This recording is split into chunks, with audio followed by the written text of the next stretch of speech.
आगामी कार्यक्रम प्रायोजित किया है जॉयस मायर मिनिस्ट्रीज के मित्रों और सहयोगियों ने।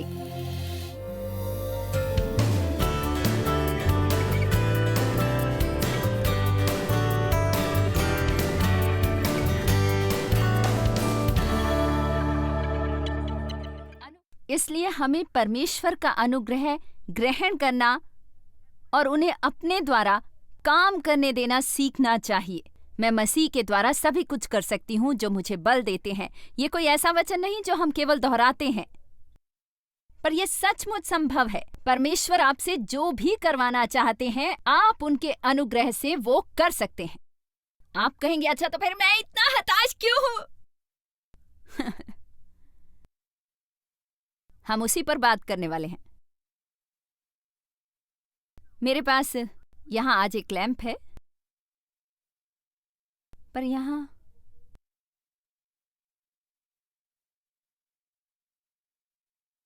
रोशनी क्यों नहीं है? तुम एक लैंप हो, तुमसे प्रकाश की उम्मीद है। प्रकाश कहाँ है? तुम जल क्यों नहीं रहे? ओह, ये स्रोत से नहीं जुड़ा। इसका प्लग लगाने की जरूरत है। ओह, वाह वाह, कितना आसान था। अच्छा, ऐसे होता है। यदि यहाँ पर शक्ति का स्रोत है, वो स्रोत परमेश्वर हैं। बताइए, आप समझे कि नहीं? देखा आप कितने होशियार हैं। गहरा ज्ञान। यहाँ पर एक शक्ति का स्रोत है। शक्ति का दोष नहीं होता यदि लैंप उससे जुड़ा नहीं होता। तो बताओ हमें क्या करना चाहिए? हमें उससे जुड़े रहना चाहिए। जब भी आप हताशा अनुभव करें, 1 मिनट निकालकर जुड़ जाएं। हर बार जब आप थकावट अनुभव करें, 1 मिनट निकालकर जुड़ जाएं। सुबह अपने घर से ये आश्वस्त किए बिना ना निकलें कि आप शक्ति से भरपूर हैं, कि आपने परमेश्वर के वचन से शक्ति प्राप्त की है। अच्छा, ये रहा एक और उदाहरण। आजकल हम हर चीज को चार्ज करते हैं। इस कंप्यूटर को चार्ज करते हैं, देखते हैं बैटरी खाली तो नहीं। यदि चार्ज कम हो रहा हो तो हम उसे स्रोत से जोड़ते हैं। ठीक कहा ना? चलिए एक और ज्ञान की बात सुनिए। आईफोन हमेशा चार्ज करके रखना पड़ता है। हे प्रभु, हमें घर से कपड़ों के बिना जाना मंजूर है, पर बिना फोन के नहीं।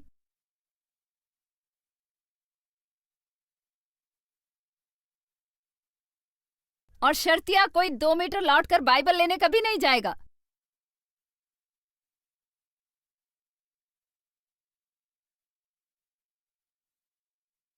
ओह, हम ऐसा व्यवहार करेंगे मानो मैंने वो कहा ही नहीं।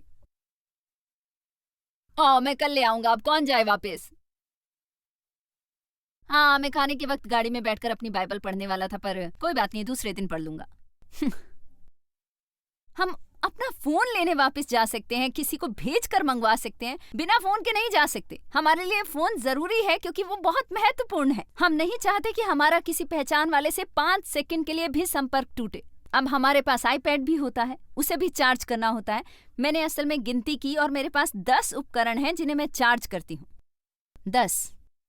मेरे पास एक छोटी चीज है जिसे मैं बेल्ट पर लगाती हूँ, जो बताती है मैं कितना चली हूँ। मैं वो जानना चाहती हूँ मेरी कितनी चर्बी कम हुई।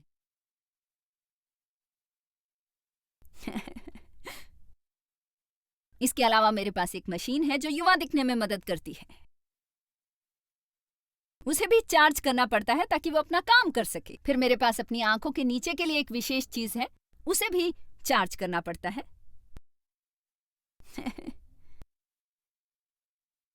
आप सभी जानते हैं आपका घर कैसा है। आप अपने अलावा हर चीज को चार्ज करते हैं, आत्मा को छोड़कर।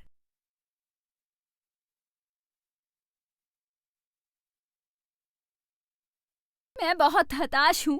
मैं नहीं जानती मैं क्यों इतनी हताश हूँ। अब मुझसे और सहन नहीं होता। मैं बहुत हताश हो गई हूँ। मुझसे और सहन नहीं होता। परमेश्वर, कुछ इस सभा में ये कहते हुए आए हैं, परमेश्वर यदि आप मुझे कुछ नहीं दिखाएंगे, मुझे आज आपसे वचन चाहिए। और वो वचन है, चलिए मैं बताती हूँ, जुड़ जाओ।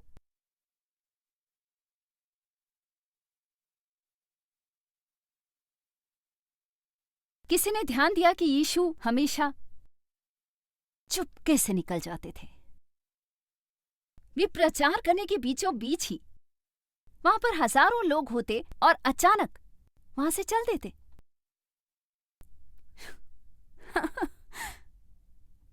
वे किसी पहाड़ पर प्रार्थना करने जाते, वे वहां उनके पीछे जाते ताकि वे थोड़ा और ज्ञान बांटे, फिर कहीं और चल देते। देखिए, मैं परमेश्वर के वचन में कुछ अतिरिक्त नहीं जोड़ रही हूं। मुझे इतनी समझ है कि ऐसा ना करूं, पर मान लीजिए वे शायद थक जाते।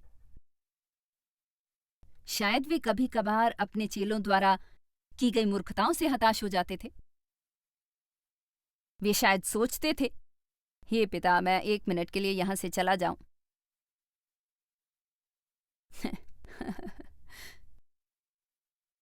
आप में से कुछ तो केवल, हे प्रभु, जब मैंने भी उस सब से दूर जाना सीखा इससे पहले कि मैं अपनी सारी शक्ति गंवाकर निष्क्रिय हो जाती, मुझे फिर से चार्ज करना चाहिए। और पता है, उसमें बहुत समय नहीं लगता है।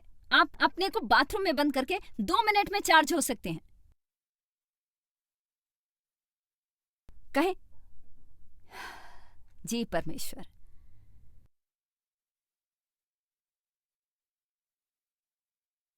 देखिए, हम आत्मा में चलना चाहते हैं, इसलिए हमें होशियार होना चाहिए कि हम समझें कि हमारी बैटरी खाली है और हमें कहीं जाना चाहिए चार्ज होने के लिए। कोई पूछे तुम कहाँ जा रहे हो, बैटरी खाली है, उसे चार्ज करने। वो बातचीत ज्यादा अच्छी होगी। हाँ, आप कहाँ जा रही हैं? मैंने कहा मेरी बैटरी खाली है, उसे चार्ज करने जा रही हूँ। 1 मिनट में फुल चार्ज होकर आऊंगी। जब मैंने ये सीखा और परमेश्वर के साथ समय बिताना शुरू किया, तो मैं आपको बताऊं, मैंने परमेश्वर के साथ समय बिताए बिना घर से निकलना बंद कर दिया। मैं ऐसा बिल्कुल नहीं करती थी। मुझ में वो नहीं है जिसकी जरूरत है। यदि परमेश्वर मेरी मदद नहीं करेंगे, मैं अपने आप कुछ नहीं कर पाऊंगी। हमारे लिए परमेश्वर जरूरी है। सबसे पहले परमेश्वर। शरीर के कामों से हताशा होती है। मैंने अपने फ्रिज पर एक स्टिकर लगाया था जिस पर लिखा था, शरीर के कामों से हताशा होती है, क्योंकि जब भी हम हताश होते हैं, हम शरीर में ऐसा कुछ करने की कोशिश कर रहे होते हैं जो केवल परमेश्वर कर सकते हैं, पर वे करते नहीं जब तक हम शरीर में काम करना बंद करके उनके पास जाकर ये नहीं कहते, परमेश्वर, मुझे अपने जीवन में ये संभव करने के लिए आपके अनुग्रह की जरूरत है। अति विस्मयकारी, अति विस्मयकारी अनुग्रह है।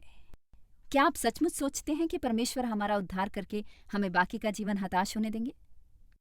मुझे याद है जब परमेश्वर का वचन मुझे हताश करता था।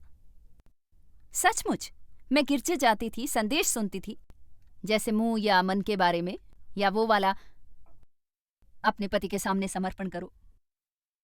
वो मेरे लिए बहुत मुश्किल था, क्योंकि मैं समर्पण का अर्थ भी नहीं जानती थी, करना तो दूर की बात है। पता है, पुरुषों ने मेरा शोषण किया था और मेरा ऐसा रुख था, आज के बाद जीवन भर कोई पुरुष मुझ पर हुक्म नहीं चला सकेगा। मेरी कुछ बहनें यहां बैठी हैं, पर उसके बाद मुझे यीशु से इतना प्रेम हो गया कि मैं उनकी हर आज्ञा मानना चाहती थी, चाहे मुझे कितना भी कष्ट होता या जो भी मूल्य देना पड़ता। फिर मैं सोचने लगी, मैं समर्पित पत्नी बनने के लिए तैयार हूं। मैं वो करूंगी जो उसके लिए करना होगा। इसलिए मैं अपनी एक योजना बनाती, और पता है, अपनी योजना बनाने पर हम गर्म हवा से भरे गुब्बारे जैसे होते हैं।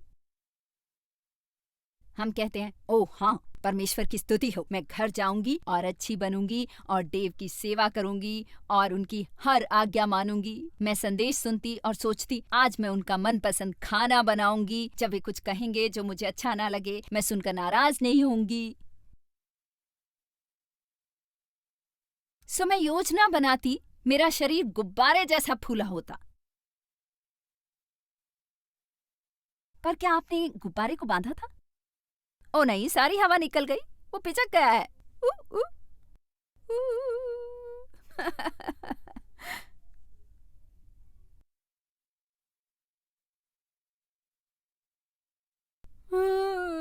मैं थक गई हूँ, इससे ऊब गई हूँ। मैं कोशिश करती रहती हूँ परमेश्वर, मैं लगातार कोशिश करती हूँ, मैं चाहे जो भी कर लूँ, कभी कुछ नहीं बदलता।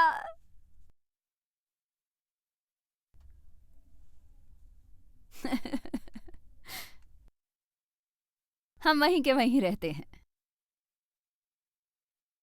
हम फिर अपने बल पर कोशिश करना चाहते हैं। परमेश्वर की महिमा हो। मैं बहुत बोलती हूँ, मैं आइंदा चुप रहूंगी। आपको मुझे देखना चाहिए था जब मैंने अच्छी बनने का निर्णय लिया था। हे प्रभु दया करें, मैं आपको कल उनमें से कुछ कहानियां बताऊंगी।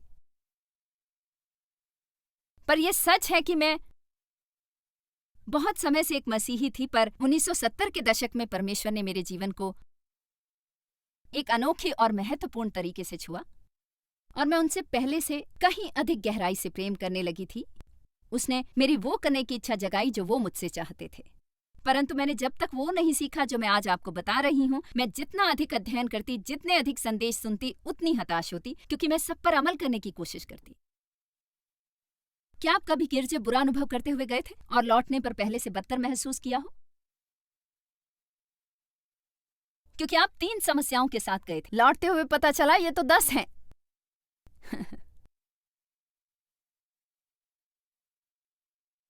एक भी संदेश ऐसा नहीं था जिसकी मुझे जरूरत नहीं थी। मुझ में परमेश्वर को गंभीरता से बदलने देने की इच्छा होने से पहले मैं सोचती थी डेव को सभी समस्याएं थी।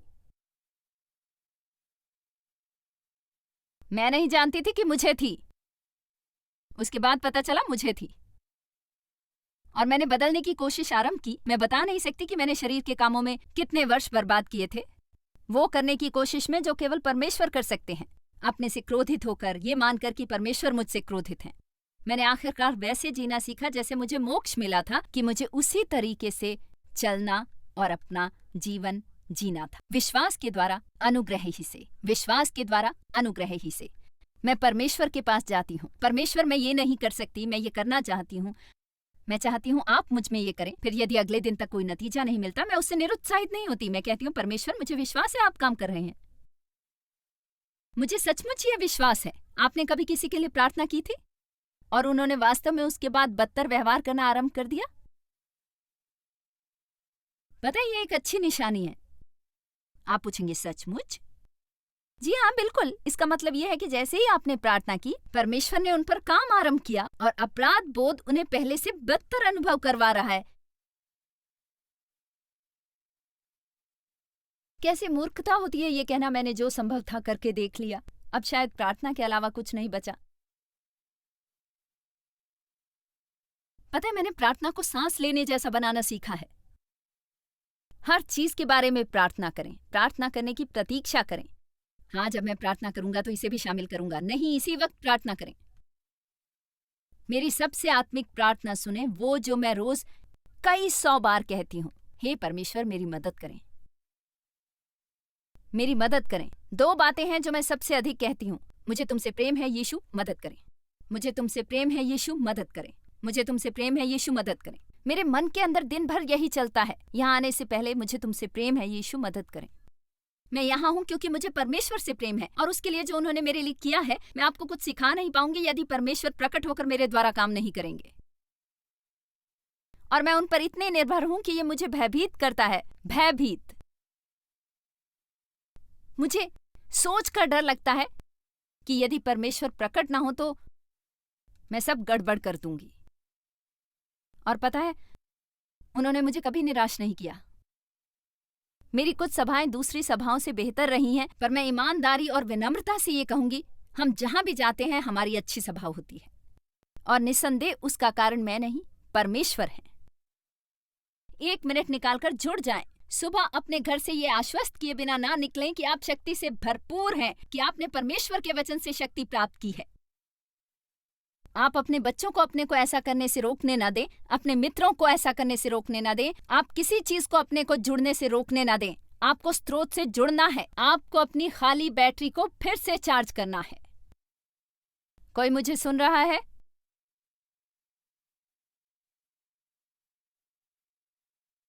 पता है, हम वचन कैसे पढ़ते हैं वो महत्वपूर्ण है। ये किताब वादों से भरी है, परंतु हम इसे नियम की तरह पढ़ते हैं।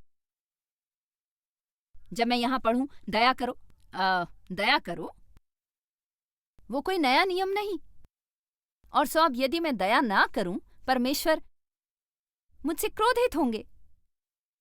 ये एक वादा है, यदि मैं उन पर विश्वास करूंगी तब वो दया जो मुझ में है, क्योंकि वे मुझ में हैं और वे उसे मुझ में से बाहर लाएंगे, जो ही मैं उन पर विश्वास करूंगी, उन पर निर्भर रहूंगी। और वो एक ही बार में नहीं कर देते, वो थोड़ा थोड़ा महिमा दर महिमा होता है, थोड़ा थोड़ा करके महिमा दर महिमा। मुझे विश्वास है मेरी थोड़ी तरक्की होती है, थोड़ी थोड़ी तरक्की। वो जिसने मुझ में शुभ काम आरंभ किया है, वो इस योग्य है कि उसे पूरा करे और सफल बनाए। परमेश्वर हमें अधूरा नहीं छोड़ते, वे हमें हमारी मंजिल तक ले जाते हैं जब तक हम उनके साथ बने रहते हैं और विश्वास करते हैं कि परमेश्वर काम कर रहे हैं।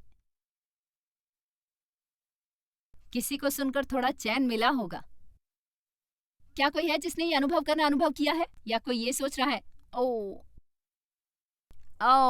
आपका मतलब मुझे वो करने की जरूरत नहीं है?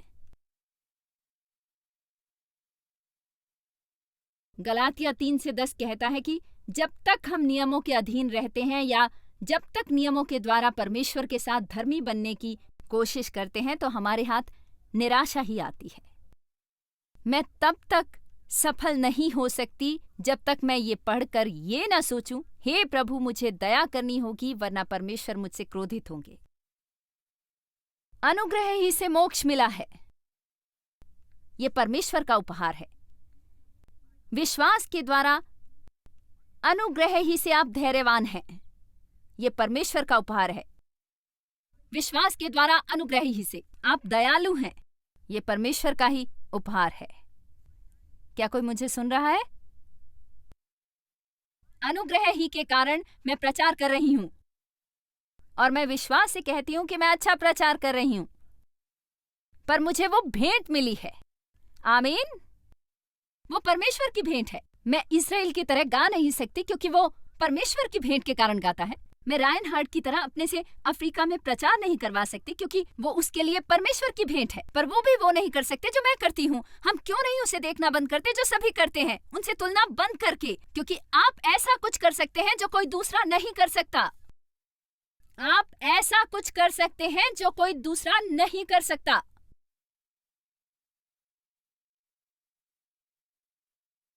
आमीन। खुद को पसंद करके तो देखिए। पता है मैं रोज क्या कहती हूँ, और इसे सुनकर लगेगा मानो मैं झूठी शेखियां बघारने वालों में से हूं, पर मैंने हाल ही में एक आदत डाली है। हर सुबह जागने पर, कई बार बिस्तर से उठने से पहले ही, मुझे आपसे प्रेम है प्रभु, अपने जीवन से प्रेम है, अपने आप से और लोगों से प्रेम है। क्या कहा? तुम्हें खुद से प्रेम है? तुम अपने आप से प्रेम करती हो? जी हाँ, जी हाँ। मुझे अपने शरीर से प्रेम नहीं परंतु अपनी नई सृष्टि से है। मुझे वो प्यारा है जो परमेश्वर ने अंदर रचा है। मैं उसे स्वीकारती हूँ और मैं अब मसीह में वही हूँ और परमेश्वर बाकी से निपट रहे हैं। माना मुझे अभी भी कई बार तराशे जाने की जरूरत होती है, पर परमेश्वर वो जानते थे जब उन्होंने मुझे बुलाया था। आपको बुलाने से पहले आपके बारे में सब जानते थे। परमेश्वर आपसे अचंभित नहीं होते। वे ये नहीं कहते हे परमेश्वर। और रायन हार्ट, यदि मुझे पता होता तुम वास्तव में कैसे हो, मैंने तुम्हें कभी अफ्रीका में प्रचार के लिए ना बुलाया होता। नहीं नहीं नहीं, मैंने कभी ऐसा ना किया होता यदि मैं तुम्हारी सारी कमजोरियां जानता होता। और हाँ, ओ इज़राइल, यदि मुझे पता होता तुम क्या क्या करने वाले हो, तो बेटा मैंने तुम्हें कभी नहीं बुलाया होता। परमेश्वर दुनिया के कमजोरों और मूर्खों को बुलाते हैं बुद्धिमानों को चकित करने के लिए, ताकि कोई मनुष्य उनकी महिमा न ले सके। केवल वही लोग मदद पाते हैं जो विनम्र होते हैं। विनम्र लोगों को मदद मिलती है। परमेश्वर मदद करें, मेरी मदद करें। पतरस 5:5। आप सब ठीक है ना? मैं चाहती हूं कि दबाव हट जाए। आपको तो कहना चाहिए कि हाँ, मैं ऐसा हूं परमेश्वर।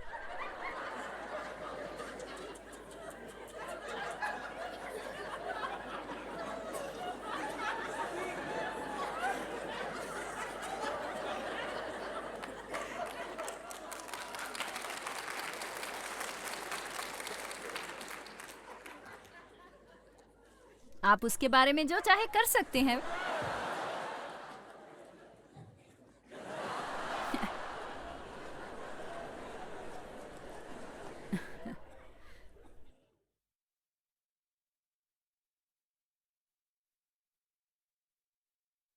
पता है, मुझे ये सोचना अच्छा लगेगा कि मैं आइंदा अपने जीवन में कभी कोई गलत बात नहीं बोलूंगी। पर इतना भी नहीं, मुझे संदेह है ऐसा सचमुच संभव है। मैं सुधर गई हूं, पर उसके लिए मैं 40 वर्ष वचन के साथ जुड़ी रही हूं। पता है, मैं मसीही कलीसिया का मुंह हूं। बात इतनी है कि मैं कई बार भूल जाती हूं उसे कहां खोलना और कहां बंद करना है। सच कहूं, मैंने बहुत कोशिश की शांत, अच्छी और प्यारी बनने की, और मैं ऐसी हूं। पता है मुझे अपने पति की कौन सी बात सर्वाधिक प्यारी है? वे मुझे मैं रहने देते हैं। पर मैं कहना चाहूंगी, यदि मैं बदतमीजी करूं, वे मुझ पर हंसते हैं। वे कहते हैं, मैंने तुमसे इसी आग के लिए विवाह किया था। परमेश्वर हमें स्वीकारते हैं। वैसे आप मुझ पर और अपने आप पर एक अनुग्रह क्यों नहीं करते? आप परमेश्वर को वो समर्पित करना बंद क्यों नहीं करते जो आपके विचार से आप हैं, और उन्हें वो क्यों नहीं देते जो आप नहीं हैं? कम ऑन, मैं ऐसी नहीं, वैसी नहीं, मैं ऐसी नहीं, वगैरह वगैरह, और हमें सब दिया जाएगा। हम उन्हें हमेशा वो देने की कोशिश करते हैं जिसे देखकर वे कहेंगे, वो। उनकी शक्ति हमारी दुर्बलताओं में परिपूर्ण होती है। वे जानबूझकर संसार के निर्बलों और मूर्खों को चुनते हैं बुद्धिमानों को उलझाने के लिए। परमेश्वर को योग्यता नहीं, उपलब्धता चाहिए। आप उन्हें कहें, मैं हाजिर हूं परमेश्वर, यदि आप मेरे साथ कुछ कर सकें तो।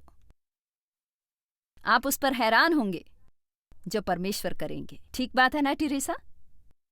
यहां नीचे बैठी इस लड़की ने पहली बार जब मुझे सुना तो वो जेल में थी, और अब ये हर जगह प्रचार करती है।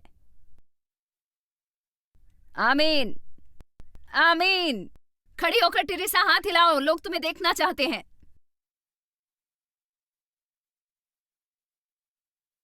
हे मेरे प्रभु, ये बताओ जेल में क्यों थी? तुम ड्रग्स बेचती थी या तुम्हारे पास ड्रग्स थे? ड्रग्स लेती थी, और इसके जीवन में बहुत समस्याएं थी। मैं बताना चाहती हूं, परमेश्वर ने इसे थाम लिया। जब परमेश्वर आपको थामते हैं, वे आपको बिल्कुल भिन्न स्त्री या पुरुष बना देते हैं। आमीन। 1 पतरस 5:5। हे नवयुवकों, तुम भी प्राचीनों, प्रचारकों और गिरजे के आत्मिक मार्गदर्शकों के अधीन रहो। उन्हें वो सम्मान दो जिसके वे योग्य हैं, और समर्पण करो। समर्पण उनके परामर्श के आगे। सो वे बात कर रहे हैं अपने को विनम्र करके उन लोगों को सुनने की जिन्हें आपसे अधिक ज्ञान है, और आपसे अधिक अनुभव है, और आपसे अधिक बुद्धिमान है। मेरे विचार से विनम्रता एक दैवीय सद्गुण है। असल में मैं इसके बारे में बहुत सोचती आई हूं, और मेरे विचार से अहंकार एक पाप की जड़ है, क्योंकि अहंकार शैतान का पाप था। क्योंकि अहंकार शैतान का पाप था। मैं। दीनता से कमर बांधे रहो, सेवा की पोशाक धारण करो, ताकि तुमसे कोई वो ना ले सके। अब हम थोड़ा कठोर वचन सुनने वाले हैं। एक दूसरे के प्रति अभिमान और अक्खड़पन के बगैर, क्योंकि परमेश्वर अभिमानियों, अभद्र, तिरस्कारियों, दबंगों, ढीठों और शेखीबाजों का सामना करता है। उनका विरोध उन्हें हताश और असफल करता है। असफल करता है। मैं क्यों हताश थी? क्या मेरी परिस्थितियां मुझे हताश कर रही थी? क्या मेरे बच्चे मुझे हताश कर रहे थे? नहीं, यहां कहा है कि परमेश्वर मुझे हताश कर रहे थे। आप कहेंगे, पर वे क्यों ऐसा करेंगे? वे मुझे सिखा रहे थे कि मैं वो नहीं पा सकती थी जो मैं चाहती थी, यदि मैं अपने को विनम्र करके उन्हें वो ना करने देती। अब ये समझ लें, कम ऑन, परमेश्वर आपको वो करने नहीं देंगे और आप हताश हो जाएंगे, बार बार उसी पहाड़ के आसपास घूमते हुए। जब तक आप विनम्र होकर ये नहीं कहेंगे, परमेश्वर मैं आपके बिना कुछ नहीं हूं, मैं आपके बिना परमेश्वर कुछ नहीं कर सकती, मुझे आपकी जरूरत है, मेरी मदद करें। और विनम्रों को मदद मिलती है। पता है, हमारे सामने जीवन में 2 रास्ते होते हैं। हम हताशा से भरा जीवन जी सकते हैं या फिर अपने आप को विनम्र करके परमेश्वर की मदद मांग सकते हैं। हम अपनी मदद के लिए उनके अनुग्रह की मुफ्त भेंट पा सकते हैं और हमें बिल्कुल वही करना। जॉयस मायर मिनिस्ट्रीज में आप हमारे लिए बहुत ही कीमती हैं, जितना कि आप जानते हैं। हम आपकी सराहना करते हैं और इस सेविकाई को दुनिया भर में संभव बनाने के लिए हम अपने दोस्तों और सहभागियों को धन्यवाद देते हैं। हम साथ मिलकर भूखों को खाना खिलाते हैं, गरीबों को कपड़े देते हैं और कई देशों में सुसमाचार बांटते हैं। अपना प्रार्थना निवेदन भेजने के लिए कृपया आज ही संपर्क कीजिए। हमारे स्रोतों के बारे में और भी जानिए।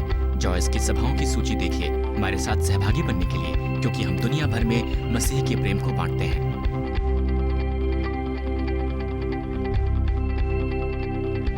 इसका खर्च उठाया है जॉयस मायर मिनिस्ट्रीज के मित्रों और सहयोगियों ने।